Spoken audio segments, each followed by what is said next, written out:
Hello guys, आपका बहुत बहुत स्वागत है हमारे यूट्यूब चैनल पर। आज की वीडियो में हम लोग बात करने वाले हैं असेंबली लैंग्वेज के बारे में और माइक्रो प्रोसेसर के डिसएडवांटेजेस के बारे में। सो बेसिकली ये क्वेश्चन एकेटीव 2017, 18 और 18, 19 में आया हुआ क्वेश्चन है। 10 मार्क्स का क्वेश्चन है, इंपॉर्टेंट क्वेश्चन है यूनिट 4 का, इसलिए मैं इस वीडियो में डिस्कस कर रहा हूँ। क्वेश्चन क्या है, why do we use assembly language to program microprocessor, discuss disadvantages of microprocessor. या फिर ये क्वेश्चन इस तरीके से आया था, What is assembly language? Draw flow chart of assembler level programming। ठीक है, तो सबसे पहले हम लोग समझते हैं कि असेंबली लैंग्वेज क्या होता है। ठीक है, जो कि दोनों में कॉमन क्वेश्चन है, जैसा कि यहाँ पे लिखा हुआ है, आई होप दिख रहा होगा।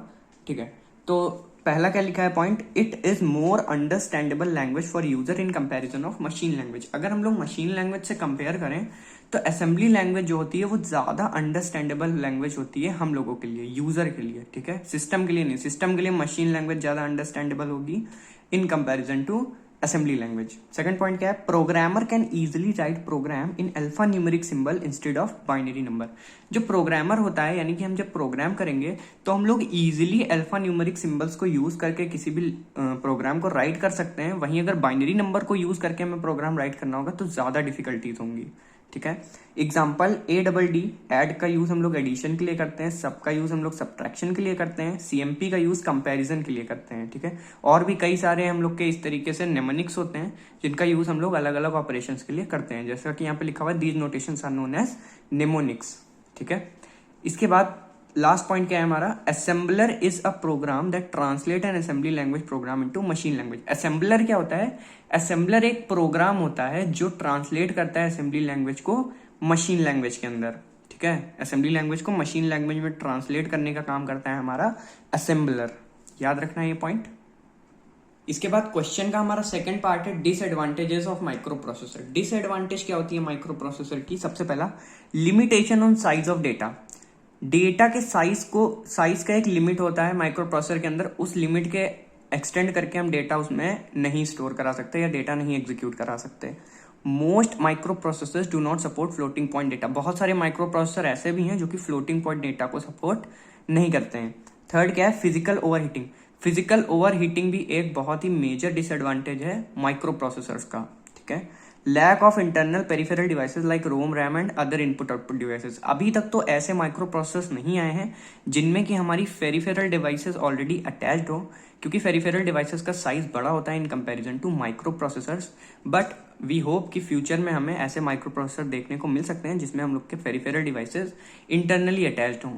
ठीक है, अभी तो नहीं है, तो ये हम लोग का एक डिसएडवांटेज है कि lack of internal peripheral devices like ROM, RAM and other input output devices are not available.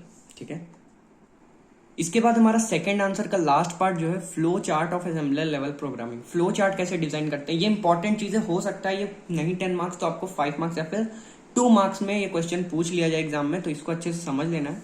Assembler level programming का फ्लो चार्ट कैसे बनता है, सबसे पहले किसी भी चीज का, अगर किसी भी प्रोग्राम का हमें फ्लो चार्ट बनाना है तो हम क्या करेंगे, सबसे पहले स्टार्ट करेंगे। ठीक है, फिर प्रॉब्लम को डिफाइन करेंगे कि प्रॉब्लम क्या है। जब तक प्रॉब्लम नहीं पता होगी तब तक हम सोल्यूशन दे ही नहीं सकते। ठीक है, प्रॉब्लम डिफाइन हो गई, अब क्या करना होता है, इसमें एक सोर्स फाइल को क्रिएट करना होता है। ठीक है, एडिटर के साथ इसलिए क्रिएट करते हैं ताकि हम लोग उसमें चीजों को ऐड कर सकें या फिर रिमूव कर सकें।